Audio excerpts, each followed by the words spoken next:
Big news for Klein's Corner. We are now on Spotify podcast. Super excited to give you guys an easier location to listen to the podcast and also watch them as well. We have a good episode today. We talk a little about the MLB regarding the Mariners 2024 offseason, Shohei Ohtani's historic contract. We talk about the decline of cable television regarding sports ratings, and we talk a little golf, the LIV and PGA Tour clash. It's going to be a great one. Stay tuned. Let's go.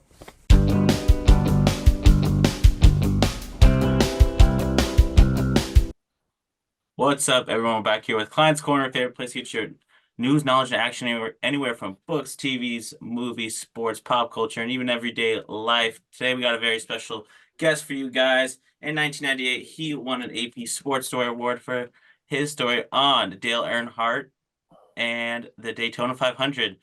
But his work as a sports anchor has also won him an Emmy as well. He is everyone's favorite anchorman besides Ron Burgundy. He is Brad Adam. How you doing today? Jake, I'm doing great. Both from San Diego, so me and Ron go way back. San Diego. Hey, San Diego. I can't say that other. What it means, right? Yeah. But to be mentioned in the same kind of category as Ron is certainly it's humbling, Jake, and I appreciate the intro. I like that. I hope kids know who we're talking about. Yes, that is like one of the if I have friends and they haven't seen that movie, it's a must. Plus, it's a deal breaker. It is, and the amount of cameos in that movie too is hilarious too. Yeah, like Jack Black, just the guy on the motorcycle. It's just so random. And the fight scene's got to be one of the most goated movie scenes. Yeah. Telemundo, it come hard, dude. That escalated quickly, didn't it? Yeah, I was about to say. He goes, like, what is Brick? You killed the guy with the trident, man. He goes, yeah, you should lay low for a while. Brick's got to lay low. Well, I hope you like the decor. I've got Christmas and alcohol, so I hope you like kind of what we're. That's our theme for the holidays, right? Yeah, that's what the holidays all about. Shout out to what's his name? Shane. What am I playing with? Shane McGillan? No, McCallahan. The guy, the Pogues guy. He just passed away, and he was which guy? The Pogues. I forgot what his name was. The band. Oh right. Like the band. Yeah. He just passed away, but yeah, Shane McCall. It's something like that. But yeah, he had a good Christmas song. What it was called though. It's pretty funny, but it involved drinking. Is my point here. Okay. You got there. Good. Yeah, let's talk about. Hey, interesting. Hold on, Jake. Interesting note about your Zoom calls, a podcast here. I saw the one on Scott Hatterberg, which was great. Little known fact: his brother Dave Hatterberg worked with us at Root Sports. He was in sales for years. Great guy, and now he's selling, working sales for Lagunitas beer, which is very good. So whenever I'm out and there's Lagunitas, I get a beer and I toast the Hatterbergs. Yeah, he's a Dave. Dave's really good dude. He's good buddies with my dad. Oh, nice. I think that's how I got the interview with Scott. Actually, I reached out to Dave, and he was like, "Oh yeah, I can reach out to him." I think Dave left Lagunitas. He left Lagunitas. He's doing. Yeah, he's at some hard kombucha company now. Oh, okay. Which is good because Lagunitas. Yeah, Lagunitas is good beer. It is. Yeah, it was. I didn't start drinking alcohol till I was in my 20s, but it was nice. Good. Getting it. I think maybe it was because my dad worked in the beer industry for a while. Maybe I was around it so much that I didn't really like it. But then once I started, getting the free Lagunitas was really convenient. I bet. I'll say. Will I be getting any free beer for coming on today? I'll ask my dad, see what he can do. Or I'll buy you a beer next Mariners game. I don't know if you can drink on the air, but well, not on the air. I mean, commercial. That's what commercial breaks are for. Come on. Oh yeah, there's been quite. I mean, I wouldn't be surprised if, oh my God, Bill Walton takes a little marijuana hit on during his broadcast. All during the game, right? I mean, that guy. Yeah. You know what? I haven't heard from him in a while. Like, what's he doing about this whole Pac-12?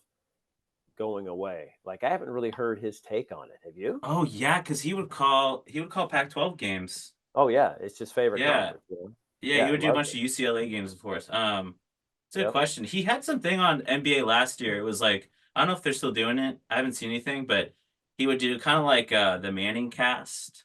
Uh-huh. But he would he would like watch games and have audience on, and it was like Grateful Dead themed, like Right. tie-dye kind of themed, and him just being a deadhead. Exactly. Yeah, Yeah. he's entertaining though. I don't know if you ever saw the SNL, the guy doing his impersonation. I I don't would, think so. yeah, it was a Weekend Update thing, and they were doing an impersonation of Bill Walt, and it was on Well, point. Yeah, it was perfect. Uh, awesome. so you wrote an article. I didn't think you were a NASCAR guy, but you ended up getting an AP award for Yeah, it. wow. What? Thanks for bringing that up. Yeah. 98. Yeah, so my second job was in Charleston, South Carolina, which if you've not been, I highly recommend going. It's like my second favorite city behind San Diego. It is awesome. The culture, the food. Oh, what happened? Did I lose you? Are you There back you now? go. They were I just had a back. hit. We good? Just like that. Charleston, culture, history, the food. They don't like me talking about Charleston. Oh, is it working better Is it now? is it Charleston that the computer doesn't like? I mean, Yeah, it it's would go black. a little politically Charleston's a correct great city. computer. You talk NASCAR, and Charleston doesn't like that. Yeah. Yeah. Anyway, so I go there, and it's it's awesome. I mean, living right on the beach, it's golf heaven. It's just great, and we cover NASCAR. And so the guys are like, "Hey, have you ever covered NASCAR before?" And I said, "No." And they're like, "Do you know anything, about cars or?" No. Well, you're going to Daytona, and you're going to find out. So we would go. Daytona, the huge race in February, kicks off the NASCAR season, and we would go for 5 days to a week, and just sit there and just do stories and hang out. And once you start like talking to the drivers and learning the sport and being around it, it makes more sense, and it's a lot more fun than you think it would be. And so at 98, Dale Earnhardt, one of the best drivers ever, right? The Intimidator, the Man in Black, number 3. We all know how he crashed and tragically died on that track in Daytona, but he never won the 500, right? And so I've had the idea of going around asking all the other drivers, saying, "Hey, I got this story that I have to ask, Dale Earnhardt about never winning, and he's super, um, like Intimidator, right? His nicknames. He wasn't very nice to the media. So I was like, how would you like? What would I say? How do I ask Dale about never winning the 500?" And some of the drivers had some pretty funny stuff. We put it all together, and then we ended it with Dale saying, I can't remember what he said about it. And it put it together, and yeah, I was fortunate enough to win an AP, but it was pretty fun. And then I got to be a fan of NASCAR, which was pretty cool. I still kind of follow it now. I mean, I don't watch all the races like I used to, but um, definitely a different sport once you kind of get into it and learn more about it. It's fun. Yeah. Are you into Formula One at all? You know, Uh, I'm not, but everybody says watch the Netflix series and then you'll be into it, and everybody yeah, loves it. it's super. Did you do It's that? on the rise.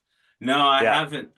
I haven't really gone into it, but it's fascinating how fast they drive, and like yeah, well, how fast they curve, and yeah. But like one guy crazy. wins every race now, right?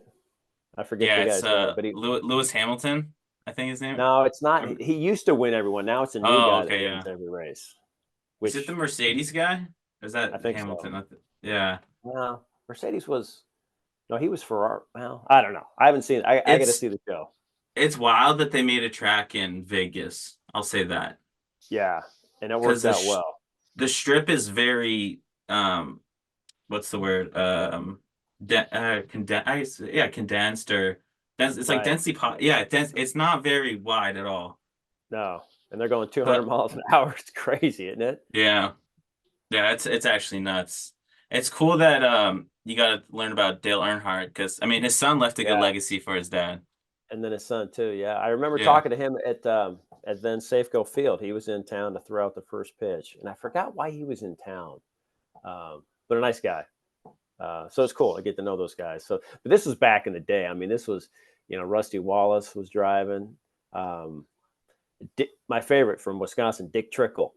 I mean, if you don't like a guy named Dick Trickle, something's wrong with you.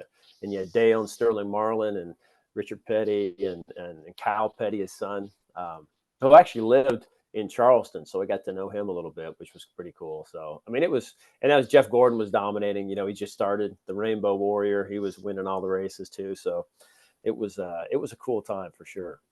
Jeff Gordon was he Lowe's? Is he or no? Who am I? Is that Dale Earnhardt? No, Or Earnhardt was was Chevy, the Black 3. Well, was Gordon? No, because he had DuPont. I think it was DuPont. DuPont. Okay. Who am I thinking is Lowe's? Someone was Lowe's that was really good consistently, I thought. Maybe Wallace was Miller Genuine Draft. I liked him because of the beer. Lowe's, man. I don't know. You're testing my knowledge. Are you a big Talladega Nights fan too then? That's a good one. Shake and bake. It's pretty funny. Shake and bake. Yeah. Yeah, pretty much any Will Ferrell movie. Yeah. You know? Yeah, it's hard not to. Our you know, like most people, our traditional Christmas movies, Elf. So we watch that a few times a year. That's a given. Yeah, any Will Ferrell I'm pretty good with. Yeah. So that was in '98, and then 2000 you came over to Root Sports, which was this FSN at that time, or is it something before? It was no, I think it was still FSN. It was FSN, Prime Sports before me, and Prime then Sports. And then Fox regionalized, and that we were Fox Sports Net Northwest. So each region got a little moniker, and so we were doing the Detroit show out of our studios as well, just because of the time difference. We could do it. So Angie and I were doing 4 shows a day. We would do 2 Northwest shows and 2 Detroit shows, and they're all an hour long. It was crazy. So we'd have producers and camera people and reporters in Detroit. They didn't have a studio, so we had to front the studio, but we would toss it to them. We would do basically the Detroit Sports Report is what it was called. So we would do that show from Seattle, and Angie and I would try to sound like we knew what we were talking about when we were talking about the Tigers and the Pistons and the Red Wings and Michigan State football. The sports were, you could kind of get by, but the hockey was the hard part because of the names, the pronunciations, and just not knowing hockey well. You know, we kind of did that again with the Kraken a couple of years ago. You know, when we start kind of learning the game again, start learning names, figuring that stuff out. So we did that for about the first 2000 to, I can't remember, before they got their own stuff, maybe 5-6 years, something like that. It was just wild, you know. That's crazy. 4 shows. Did you get breaks in between each show, or was it just go go go go? It the first 2 were pretty close together. Like it was I want to say a 7 o'clock. Well, it's like a 4 o'clock Detroit for 7 their time. So we do a 4, and then we would do like a 6 or a 7 Northwest show, and then we would do we would do a 6, then we do a 7, and then an 11. It was we'd have like a little break, and then we'd have to do the 2 shows back to back, just about, and then the 11 o'clock or something. But yeah, it was a lot. So I'm glad that they got their own studio. Yeah. And I just got to do Northwest for a while, which is good. Then because we were doing nightly shows to start, you know, trying to take on SportsCenter and CNN at the time, and Big Fox in LA. They would help us a little bit, but we were trying to kind of, you know, be a destination, a nightly destination back then. And we realized that it was just difficult to do ratings wise, viewers wise, because ESPN's been doing it for so long. They obviously have the brand and the following. So then we just said, you know what, it's smarter for us and our resources to then now just be around events. And back then we still had obviously the Mariners, we had the Sonics, we had the Pac-12 basketball, football packages. So we had a lot of inventory and a lot of games. So we would just do, you know, pre and post and around the games. And obviously the Pac-12 went away, Sonics went away, although they're coming back, Jake, don't worry. They are. And then we got the Kraken, which helped. So, you know, we're hoping that when the Sonics come back, I'm guessing in 25, and we'll have that and have a really nice rounded year-round coverage for fans here in the Northwest. Quick question. Were there other bidders, I assume, for the Kraken? Like Bally or NBC Sports? I don't know the business side of it. It's just Bally's probably not. Um, That's more like California, right? Or yes, well, it's kind of where they're based, I think. yeah. But they had a Hmm. lot of teams already, and they obviously not doing well since they filed for bankruptcy last year. So Oh yeah. I don't know if they were a bidder. No, I don't know anybody really else in the market can clear that much space for having an 82 Hmm. game schedule like we can. So I don't know. I don't know if there was much. The thing that you look for now is the streaming stuff. Does Yeah. Amazon try to get in? Does Apple try to get in? Do the teams just try to stream? So, it's a constantly kind of fluid, changing business that fortunate enough now to have Mariners Crack, and we hope to add to that. We have the Blazers, down in Portland, do some Sounder stuff as well, or did. So, yeah, we're always trying to, I don't know, to add and to figure out the next move to keep kind of ahead of the curve there a little bit. Yeah, that kind of leads to my next question. Like cable TV, I mean, especially everything's streaming now. My family just got rid of Xfinity. We have What? Fubo. Oh, football. Yeah. Okay, as long as you So can watch because Root Mariners, Sports. Yeah, because Root my dad's Sports. like I mean, which is fair because they did the I talked to a lot of people about, well, I'll go ask you about this, but the Xfinity did a thing with Root Sports where it's part of their like premium new package. Not But cool. yeah, yeah. Yeah, are you upset about that? A little. Was um, it Xfinity's decision or was it mutual with yes. Root Sports? No. No. It was Xfinity, and I'm no expert, and I don't know all the details, but that was an Xfinity decision. So, how it affects them, how it affects us in the short term, long term, I don't know. They don't know. It'll be to be determined, right? Um, but just on paper, it's not good when you're raising costs in a Hmm. time where, like you said, a lot of people are getting rid of cable, cutting the cord, going streaming. Like all you young kids do that stuff. I Yeah. still have cable, just so you know.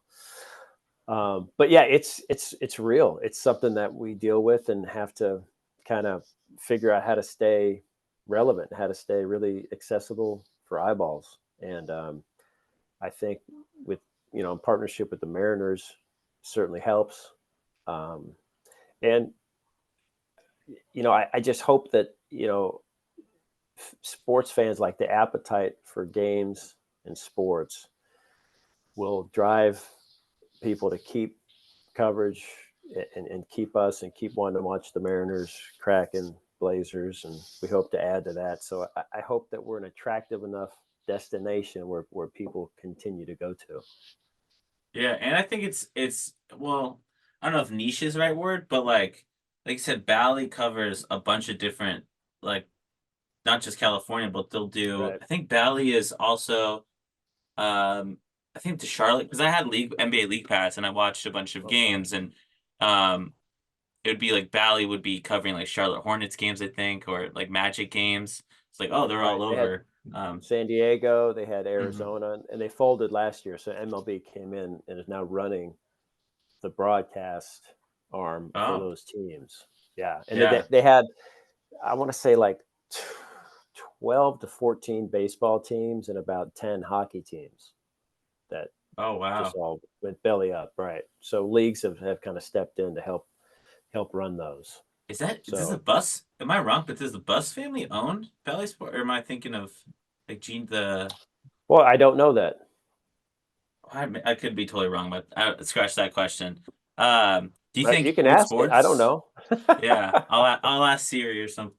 Uh, do There you you ever go. see Root Sports them being a streaming service just by themselves? Is that ever a possibility? I don't know. I mean, luckily, I don't have to decide that. Um, I guess, yeah, I don't know. I mean, it would depend on, I guess, what teams want to do, right?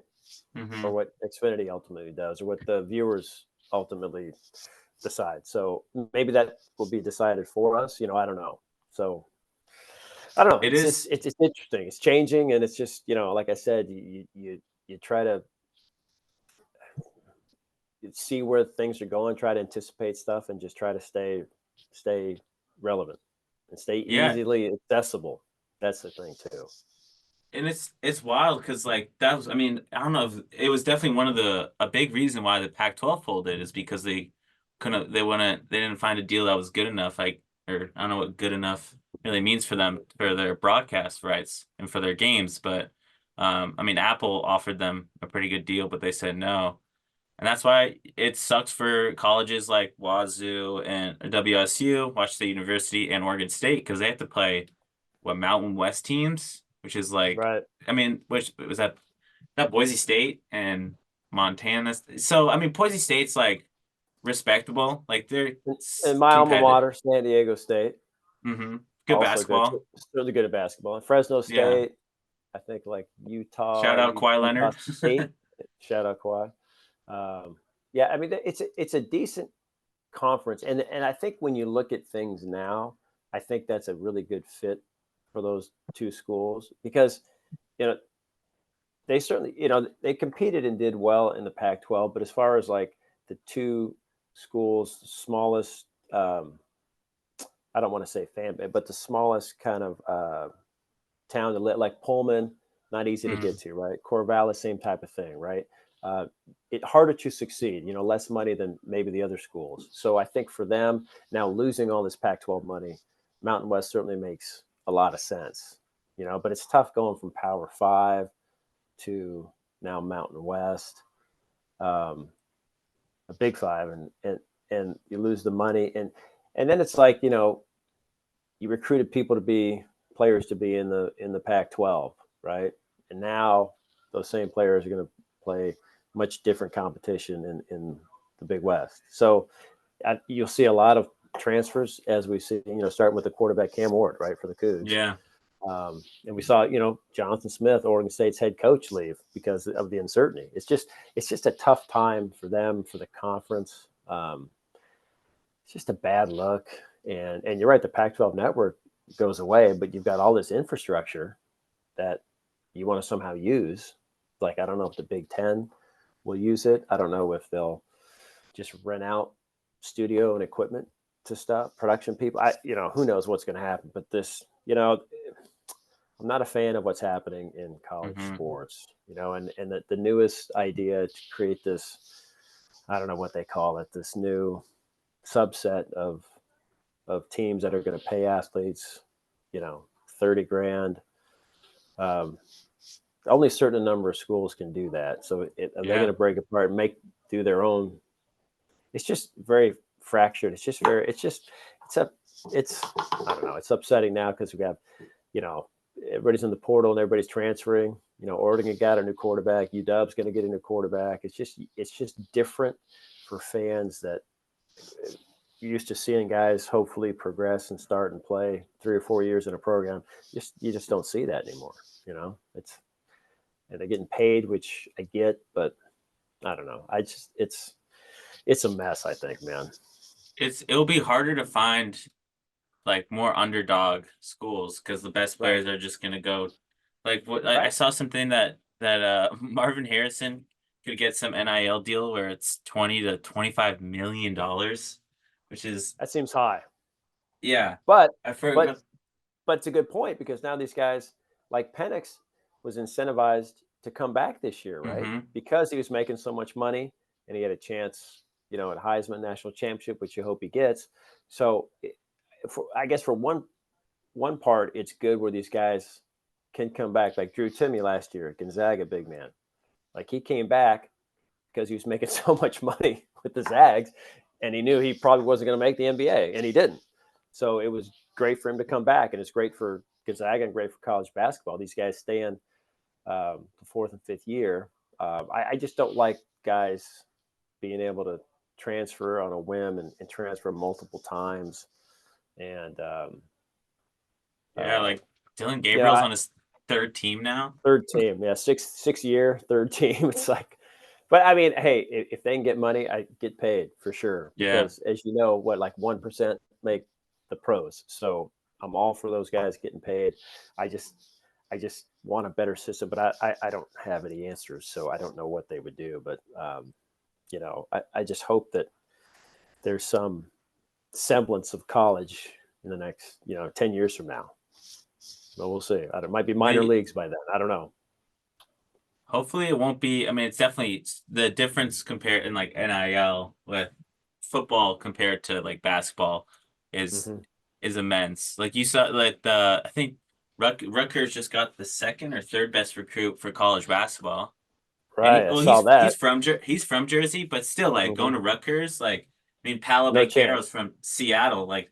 We're not talking about like Federal Way or ever. He's from like Seattle, Seattle. Both of his parents went to UW, but he went Right. to Duke. Obviously, the Duke effect, he'd make a lot more money in NIL in terms of prime time, television, getting that Hmm. screen time. Which, yeah, nothing against that. I mean, it's just like, No, it's just, right. It's just different. yeah. Yeah. Hmm. Yeah. I wonder what Rutgers is paying that guy. You know, Yeah. Yeah, be exactly. interesting. Or what was it? It was, well, there's some other big NIL, but there's some like women college basketball players that have deals with like, I Hmm. think one big Cameron Brink. Yep. The Stanford center has a New Balance. Haley Van Lith has Adidas. So that's pretty cool. Like it's not just men Yeah. player getting paid too. Yeah. Caitlin Clark just Um, got uh, Gatorade, which is cool. Yeah. she's so She's awesome. Isn't she? she's so awesome. I know. Like Fun to the watch. amount last year she was just dominating teams was Yeah. insane. Just like pulling up from literally like Curry range equivalent was Right. crazy. Yeah, she's fun to watch. My buddy has like one like a Puka shirt like this, but it's Uh-huh. like a Caitlin Clark shirt. Nice. It's pretty cool. I like Uh, that. so we talked a little about college sports and cable TV. I want to talk about the Mariners a little bit. Sure. See, So they probably I wore this just for you. yeah, I love that.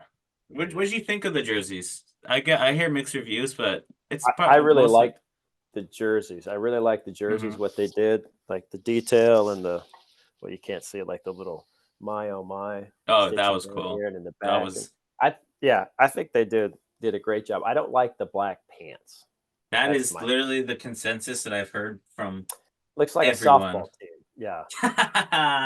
Yeah, It's like that Nike, like really, but I love the color, and I hmm love if they did maybe kind of the cream pants. I think would look really good with this. The PNW looks good, Rainier. I mean, it maybe does. cream pants. I think would look really cool with maybe this striping with the cream. I like that, Yeah, but I don't know. they definitely could have done.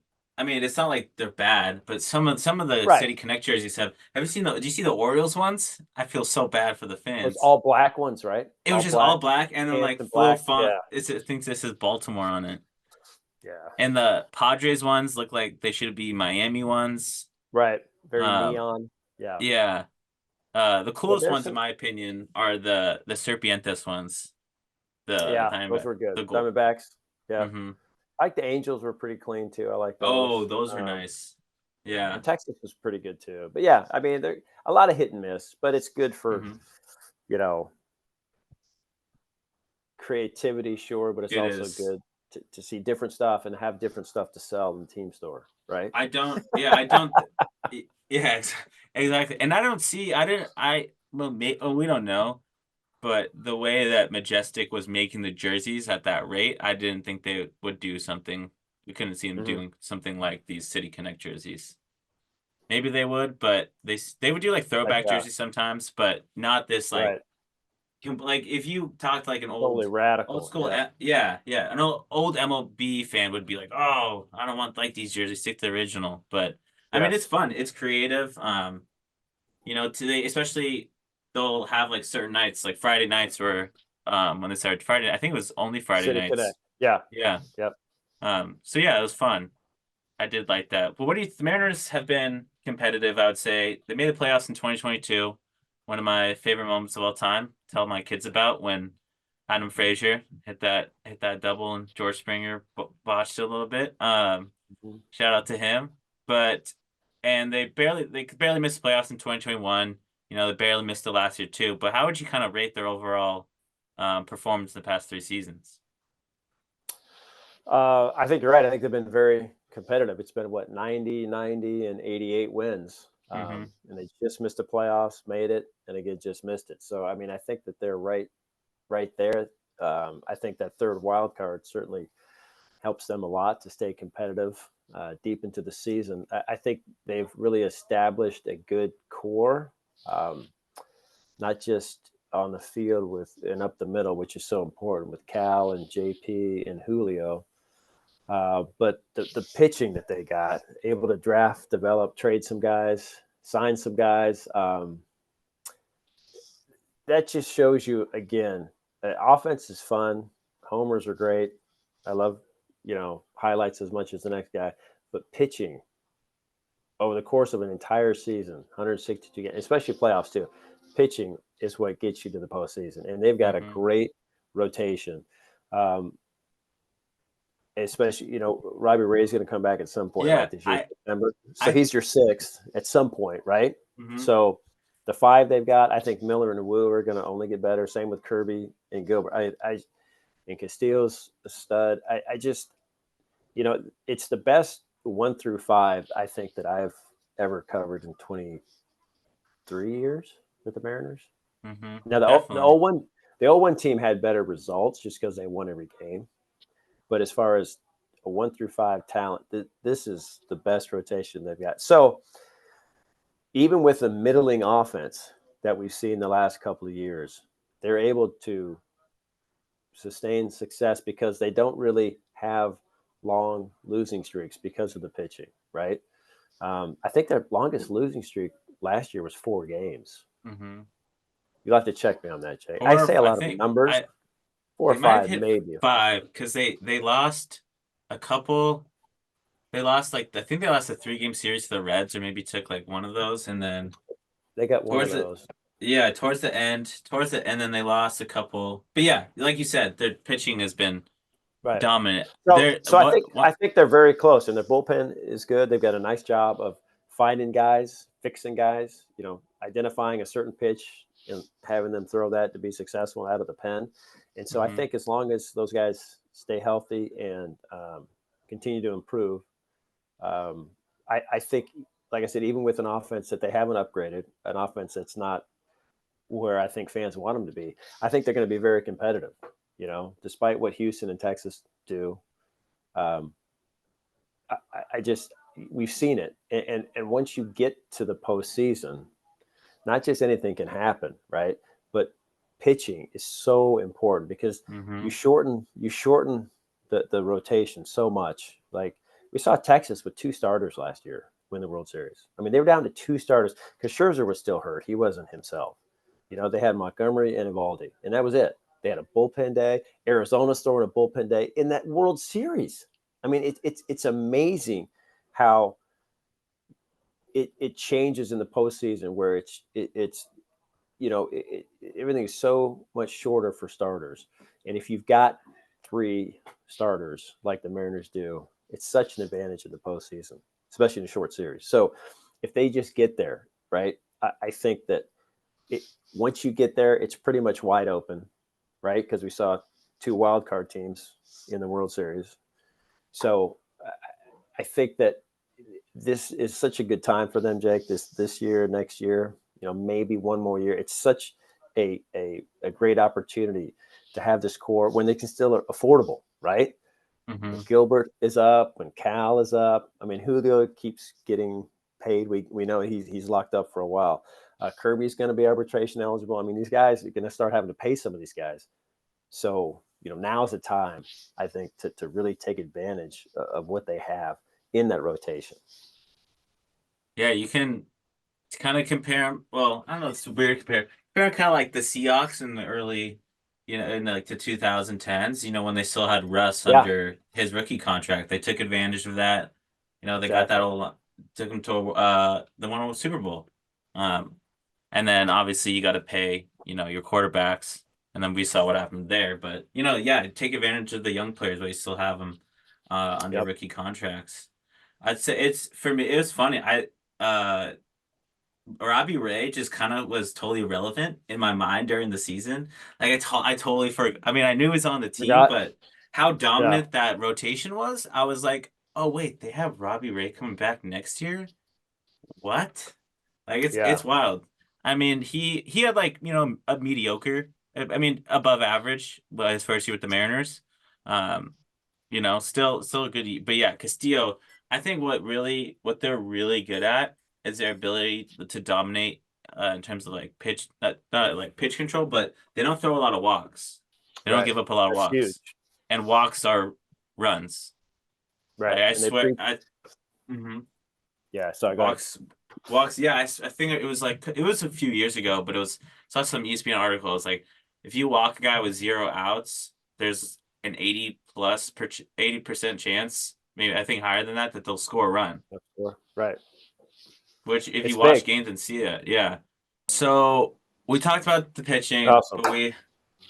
but the hitting the hitting cannot be, how do I say this? We gotta talk about the hitting. They're you said they're averaging hit they're I would say my personal their hitting is below average, but like you said, their pitching has been carrying them. But do Hmm. you think it's time they, make a splash?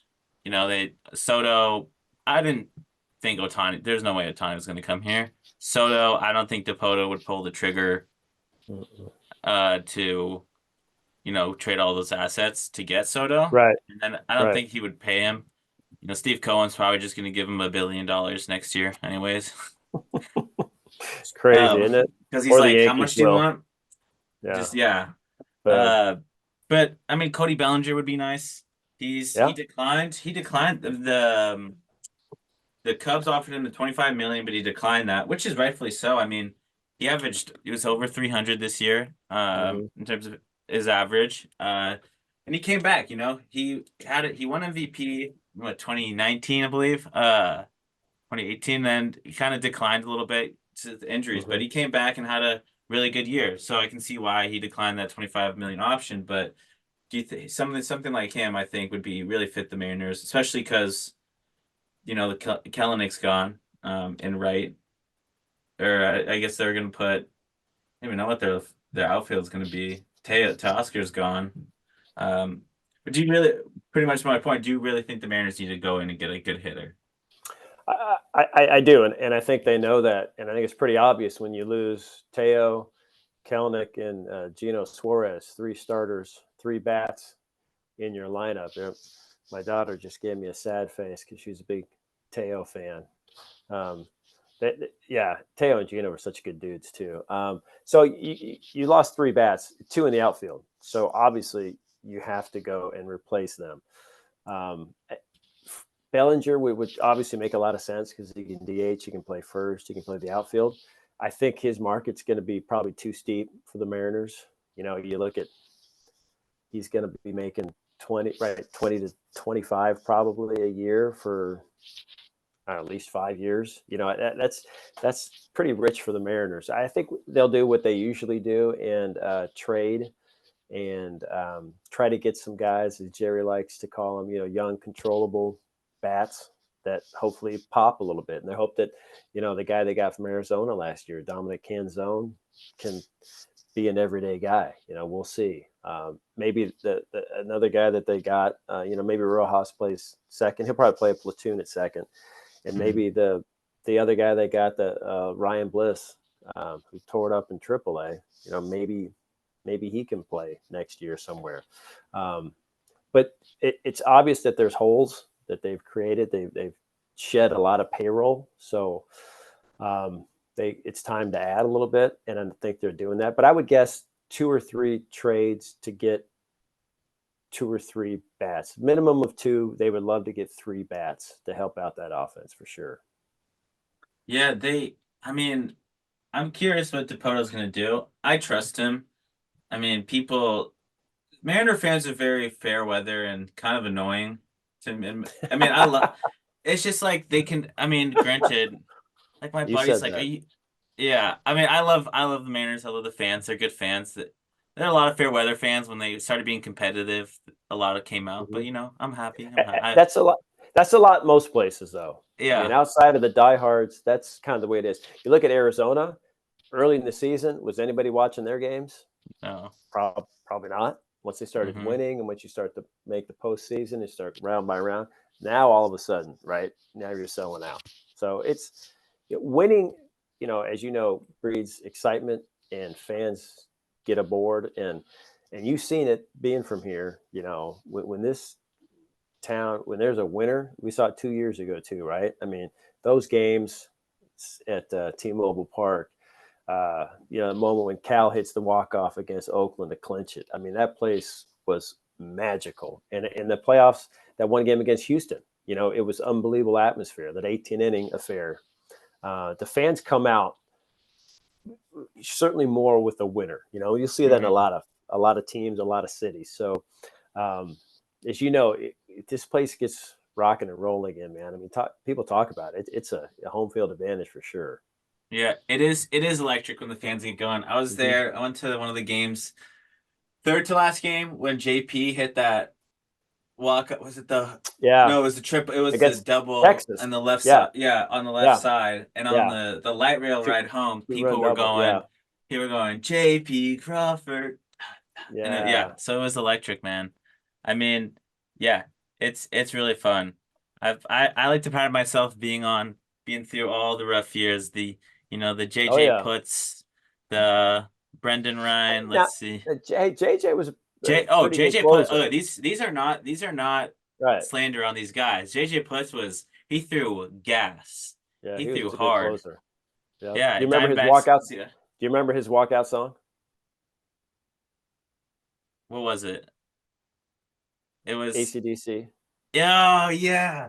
I liked Thunderstruck. Thunderstruck, yeah. Fernando Rodney had a good one when they did the lights thing. When Mm-hmm. even like guys like that contribute to that kind of culture of like, I mean, they were mediocre, but he was definitely a fan favorite when he would do like the little arrow thing. Oh Um, yeah. that was Yeah. fun. That was good. I remember meeting Dustin Ackley after when he got called up during Fan Fest, and I was He's a like, good dude. yeah. I He liked was a him. really nice guy. The Mariners Mm-hmm. were literally one. If they didn't win that last game during against the season before, or to draft us in Ackley, they were Yeah. one loss away from getting Steven Strasburg. But I mean, And they beat gosh, who was it? Was it the A's? I can't remember who they beat. You're right though. yeah, It was like a I think game they beat the away A's, from like and the Nats got the number one. Strasburg. Yeah. Yeah, Dustin Ackley he was actually pretty good. When he He first had like got one. up, yeah. Yeah, he was good. And then, but I tell people with the Mariners, I kind of set low expectations. It's just, Mm. I'm just, this is what I do. But I mean, I root for them. I love them. I follow them. Been there for a Good. while. The hitting though definitely needs to be worked on for Mm-hmm. sure. It's not like other teams are batting like 280, as a team collectively. Not anymore. Yeah, Not with pitching yeah. the way it is. No. And everyone's just But swinging for the fences now too. right. A And lot more strikeouts. exactly. And the Mariners were, set a team record last year. They had like three of the top five strikeout guys, and they got rid of two of them, Teo and Gino. Julio still strikes out too much, but he'll get better. So shedding like 400 strikeouts right there between those two guys. Yeah. So that's huge, and replace them. They just put the ball in play more. That's kind of what Jerry's talking about this offseason, Definitely. finding guys. And then another kind of point, another player I think is going to kind of bounce back is my buddy Ty France, fellow Aztec. He is here this offseason. He's working with JP at Driveline. He's doing things differently than he ever has in an offseason. So I think he's going to have a bounce back, and that's a position where they need to have some production at first base, especially losing Gino at third. I mean, that infield has got to. There's no pop in that infield, so he needs to be back to the tie of a couple of years ago, right? When he's hitting 20 to 25 home runs. Yeah, it's an all-star. Yeah, so I think we'll see that this year, which will be huge for that offense. I will say, JP hit a surprisingly, not like large, but career high. A walk Oh yeah, not walk, sorry, home I can't, runs. yeah, home runs, but lead off home runs. Right. I think he It was, tied a team record. I think he had 6. They yeah, tied Julio and I think Ichiro. yeah, it was Yeah. really surprising. Like every time it was at the bat, I was like, if he hit a home run, it wouldn't surprise me. Yeah. Yeah, like you said, you made a good point, and this is what I told my buddy because he was really bad about the Geno thing. He's like, oh, he's a good clubhouse guy. I mean, I mean, yeah, they have a lot of good clubhouse guy, and I'm sad to see Geno. He was really fun. The good vibes Hmm. only was good to the culture. But yeah, Yeah. 214 strikeouts. It's like. God, it's too much, and he's Right. gonna they owed him like 11 million, I think. And Hmm. I'd rather get look at Moneyball. I'd rather get a guy who can either put the ball in play at least or get on base, or at least Right. yeah, at least put the ball in play or definitely get on base. And yeah, Teo was heating up though towards the end of the season. I think he got back up to definitely he was plus 260 or maybe Hmm. 250, but he during the beginning of the season, yeah, he was pretty low. But his numbers were exactly in line with his career, right? It was about Mhm. 260, about 25 to 28 home runs and 90 RBI. That's his career, and he did that. He produced exactly what in strikeouts. You knew they were going to come, and he did exactly what he does. And for a year it helped, but again, I think his price is going to be too much in free agency too, and it wasn't a surprise, the strikeouts, and Gino maybe a little more than they anticipated, but um, yeah, like you said, replace that with obviously less strikeouts, more balls in play, hopefully more opportunities to get on and score runs. Yeah, and Gino, he was a good power hitter, but he also played in Cincinnati, which is like a notorious stadium Right. for being able to Oh hit home yeah. runs. Little Yeah. bandbox. Oh yeah. Yeah, It's a exactly. It's little like different here. it's a sandlot pretty like Yeah. not And it's uh tough, in March, April, and May. It's really hard to hit here, and hitters mhm. know that. And it's hard to get free agent hitters to come here because they're just not going to have the numbers. I mean, you look up Teo's splits last year, home and road. It was pretty eye opening, and most of the guys, same thing. So um, that's why I think, as Jerry's done in the past, you go make trades, get young guys, and you know teach them, develop them how you want them to, right? Maybe not going to be home run hitters, but hopefully they can be guys that put the ball in play more, gap to gap, doubles, run, and just create stuff. Yeah, and they really haven't missed on developing guys, so I'm all for Yeah, they've been that. good. Yeah, they've been They've good at been that. mhm. So yeah, I mean Emerson Hancock looked good. George Kirby's been good. I mean, Harry Ford looks pretty good too. And what was that other guy's name? He played in the Futures game. Why am I blanking on his name? Oh, Jonathan Class A, the center Yeah, fielder. Class A. Yeah, Yeah, I think he got a hit mhm. actually in the Futures game. I think so too. Um, Made a nice catch. um, Yeah. yeah, he made a really nice catch. Yeah, so Mariners, So it does. the good news is, Jake, they've got a good system, and they've got players like you mentioned that are attractive to other teams, that Hmm. are valuable to other teams, and you could go and use those pieces to get other pieces. So it's not like they're trading from like nothing, like the Angels have nothing, right? So for them to go try to trade and get people, it's just not going to happen. They just don't have the prospects. Mariners have the prospects, so they've got the ability and flexibility to make some trades. So that's a good position, to be in a kind of a position of strength if you're going to trade. So that's good too for the team. Yeah, and it's like the value too is like how efficient are the players in certain positions. Like I Mhm. remember Abraham Toro had a pretty bad average, but with runnings and scoring position, it was like 50% higher. It was Mhm. wild. So it's just Yeah, he stuff had like a, that. a pretty good little 2 week stretch when they got Hmm. him. Yeah, a lot of controversy around that, but he was good for a little bit. And then let's see, he ended up Didn't he go back to Houston? Milwaukee last year. Yeah. No, he didn't. Who went back to So, Houston? Someone. uh, Kendall Graveman uh, went back to Houston, yeah, reliever. Kendall Grave. Yeah, Hmm. Yeah. Yeah, so I So, mean, Mariners are just known for like getting those utility players and seeing what they can do with them. yep. Um, yeah, I mean, sometimes when you pay players a lot of money, it doesn't work out well. I mean, look at the Padres. Like they Right. had Machado, Soto, Bogarts, even like Hassan Kim was pretty good. I mean, he wasn't getting paid a lot, Sure. but like they have talent on that team. They just Big towards the end of time. the year they started to do actually pretty well. And like the easy Blake Snell, Yu Darvish.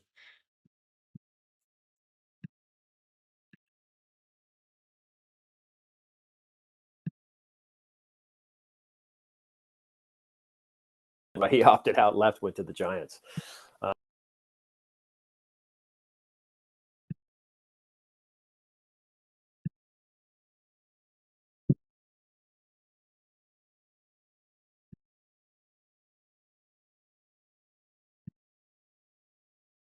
Remember Nelson Cruz was with that team for a little bit, and he's gone.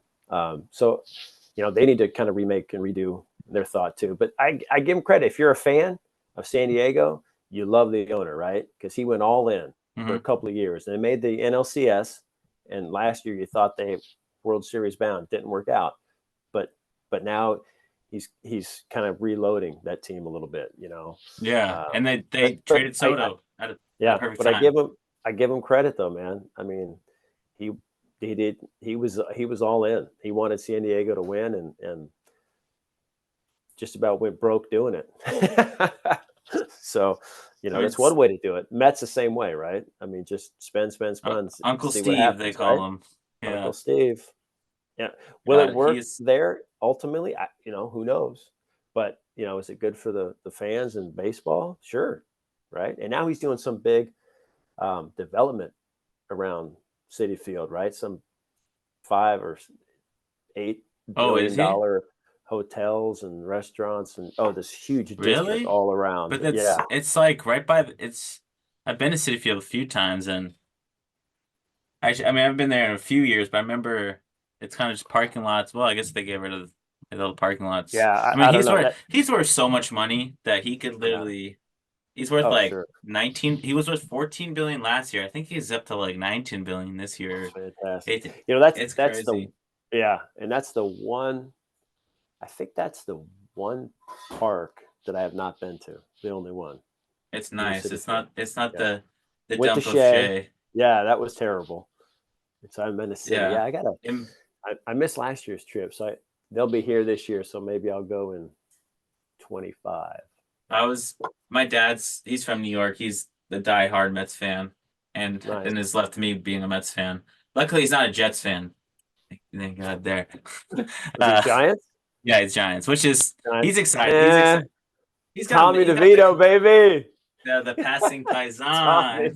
I don't know how long that lasts, but hey, they won. What the Yeah. heck, right? I mean, this is the thing about New York, and I'm a Knicks fan. If you're Okay. successful in New York at all, like let's say you're like an average player and then go on like a 5 game streak, like Linsanity, like that guy was a Right. god in New York For like a for month, like, right? yeah, a god. Julius Randle, when he took the Knicks to the Yep. playoffs in Yep. 2021, he was a god. People loved him. And then, but the also the thing about New York, you could become a villain like that. You can be Right. hated.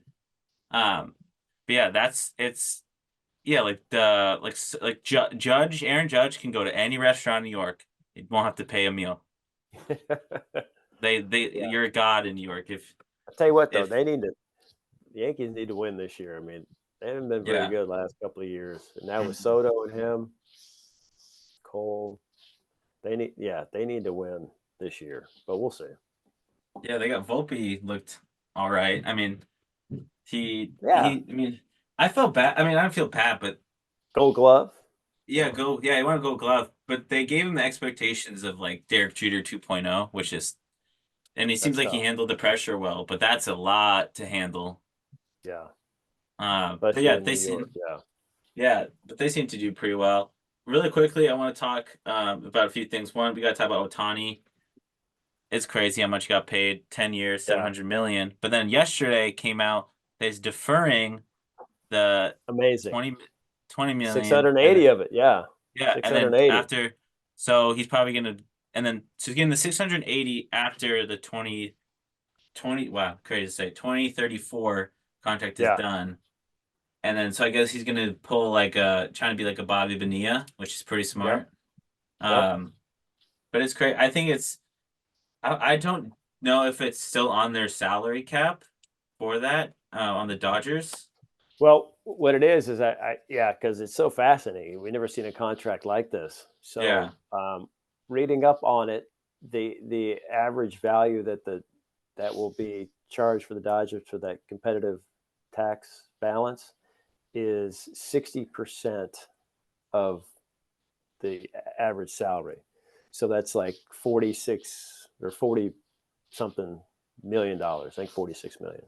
So the Dodgers for the luxury tax and competitive tax balance tax purposes, Ohtani is credited for 46 million next year. So you're only paying him 2, but for the tax purposes, it's 46 million, which saves them 24, 25 million that they don't have to pay him. And it's also in this deal where they have to keep spending to keep the team. Yeah, they can afford Betts and Freeman and exactly. So, and they're going to keep adding, right? So, but they're saying, with Shohei they said he makes $50 million in endorsements. So obviously he doesn't need a salary.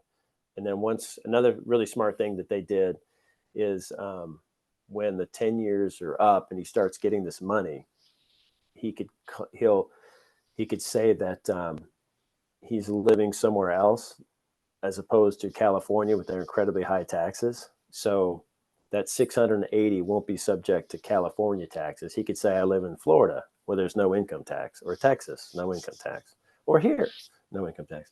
So, so he's going to save, I think it was like 80 million in taxes there. So smart the way they kind of did it. They did it with no interest, which is somewhat interesting. Again, that helps the Dodgers a lot too. But,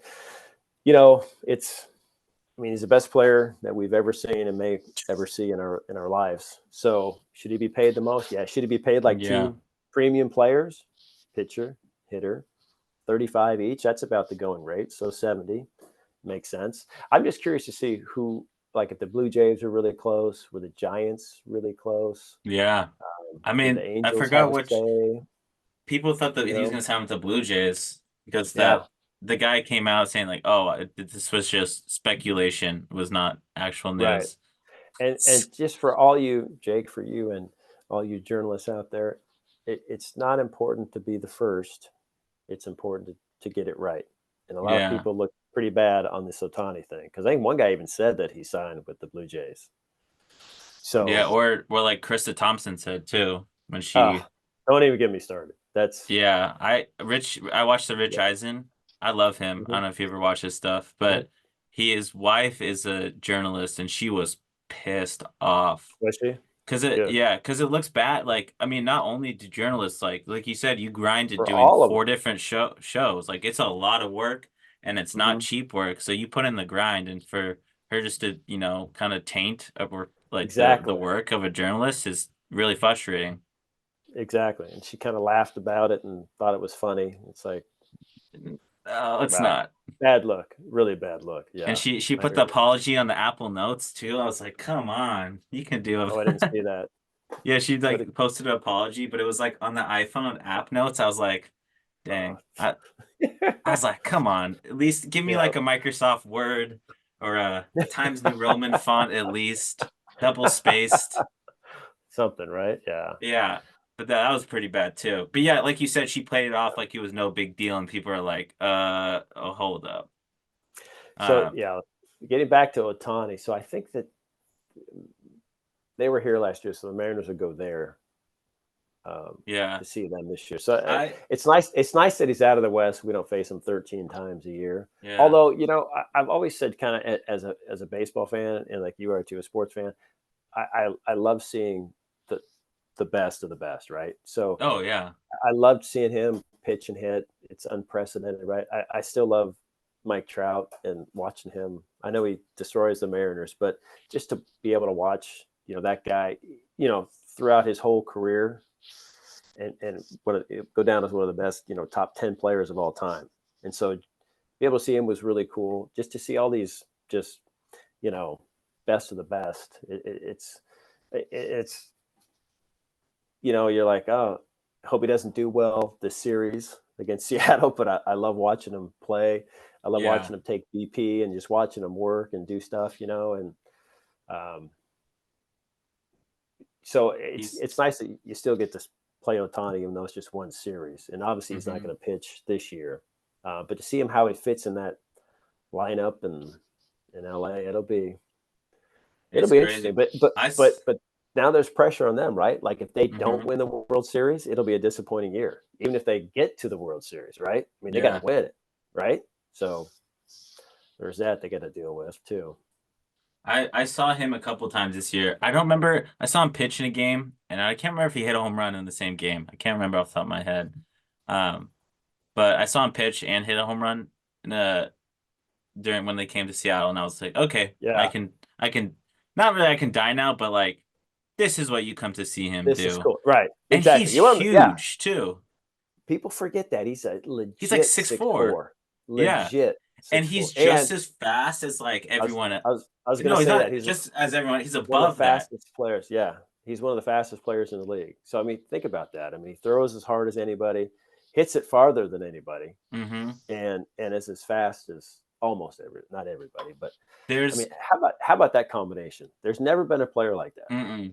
People and it's people like. I think he's even still to this day, even though. For how much he got paid, I think he's still underlooked as how good and how dominant he is at the sport. At least maybe to outside fans, but like to him, just what he had like the most strikeouts, right? Or he was second at one point, most strikeouts, which was maybe most wins, but he was number one in home runs. He had 10 strikeouts and 2 home runs in the same game. Yeah, it's just amazing, fun to watch. I just hope his body. You hope he can keep it up pitching at that elite level for a while. I just don't know. We'll see, right? I think eventually he's going to just have to be a hitter. And then watch him. He'll play. I bet he could be a great first baseman. I bet he'd be a great right fielder, or maybe just DH. I don't know. Him, I would put him in like LeBron, like Jordan, Connor McDavid, Tiger Woods. Gretzky, Michael Phelps and Gretzky as like players that have dominated their sport above, and it's like not even close. Right. Everyone else. Best of the best, yeah. Yeah. But yeah, he's amazing. And like you said, if Dodgers don't even get to the World Series, then it might be big enough where you'll see baseball on First Take on ESPN. Maybe. Maybe. I don't know. That's very rare. I think I've only seen it like a few times, and it was Ohtani, and then one time was when the Mariners, the president of baseball operations, went on that podcast and said some very unprofessional things. That was bad. Last thing, you're a big golfer. The LIV has just been taking over golf insane. They got Brooks Koepka, Phil Mickelson, Bubba Watson's on there. Then John Rahm. Yeah, they just got John Rahm. John Rahm for 200 mil. No, 300. Yeah, who knows? It's rumored 300. Yeah, but that was just insane. Like, would you say? Do you follow golf? Oh yeah. Do you has been? Is this? Would you say is the PGA at their decline, or have they been? And they're the smaller market, it seems like now too. Well, they can't compete with that money, the Saudi money. They just can't compete, and the players. I think there's a lot that goes into that. I mean, there's a lot we could go into. I just think a couple of things quickly. Those that went to LIV initially got a ton of money, and you don't blame them. Certainly the guys that struggle on tour, the Koepkas, the Dustin Johnsons, that bothered me when they went and chased the money because they were already getting a ton of money. Whatever. But they could still play in the majors, which I didn't like. But that's all they needed. So they go make tons of money and then go play in the majors. Well, and then the PGA golfers were told, if you go LIV, you're done. You're not playing on the PGA Tour. right? So they did that. But then they come to this agreement last year where now the live guys are able to come back. So the PGA players are saying, well, wait a minute. I didn't go chase the money. Now you're letting these guys get the money and then Yeah, come that's a back? massive FU. A massive one. So that was a problem. And they didn't tell the players about the agreement that they had with the Saudis that they're working on now. So that came out of left field, and the players were like, what? We spent all these years, defending you being loyal, and now we're partners with them. It's like, what? I mean, and to not discuss it with the players was terrible, I think. And I think now it's, I mean, Rory McIlroy came out with some criticism. Yeah, he's been a staunch supporter of the PGA Tour, and so what happened is it forced the PGA Tour to increase purses, where they had to have all these $20 million events to try to keep people here and be relevant, which was great until like just recently, one of the sponsors, Wachovia Bank in North Carolina, that Quail Hollow tournament, where they had a huge tournament, said, we're out. We can't afford to be the sponsor anymore because it's so much money now to try to compete with LIV. So the money is always going to favor Saudi Arabia and LIV. So the PGA Tour it's in a tough spot right now because, I mean, as much as I want Jon Rahm to play on the PGA Tour, if he's going to go get $300 million, well, yeah, you can't say don't do it, buddy. It's just I mean, they're still trying to come to some agreement. They've got a December 31st deadline to figure out how they're going to be partners. I mean, I don't know. I think that it's in a real, like we talk about college football being in a tough spot. I think golf's in a tough spot. And I don't know how the PGA Tour kind of, I mean, it's never going to be the same. It's never going to be kind of a monopoly where everybody wants to be on the PGA Tour, It's crazy how much these guys are. I mean, it's like the soccer. Ridiculous. Like, right. Hundreds of millions. Kareem Benzema got like 225 million at like 34 years old. Messi was offered $500 million, and good on him for not taking that. I mean, he got some nice stock in the MLS, and he got with their Apple TV thing. But it shows like you don't have to go and do that. A lot of those players on those teams are kind of washed on this more of the soccer side. Same with LIV too. I mean, a lot of those older golfers would never win, so whatever. But it's the big names. Phil needs some more betting money. Phil, he's bad, man. Yeah, Phil. Oh well. I hope I do hope it gets better. But overall, thanks for coming on. Really appreciate you. You bet, man. Enjoyed it, Jake. Sweet. I hope to have you on again. Yep, we'll get on, and hopefully we'll see you at T-Mobile. Yeah. And it'll be a kind of bunch of new players, exciting team, hopefully, and get back to the postseason and turn Seattle into a baseball town again and get the crowds going and the electric factory going at T-Mobile. I love it. Oh, quick shout out to the guy who makes the pregame hype videos for every sport, especially the Mariners, because it is the one thing I look forward to. It can make the worst team in the league look like the best team, and it is awesome. I love it. So shout out to that person. All right. Absolutely. Cool, Have a good day. Take it easy.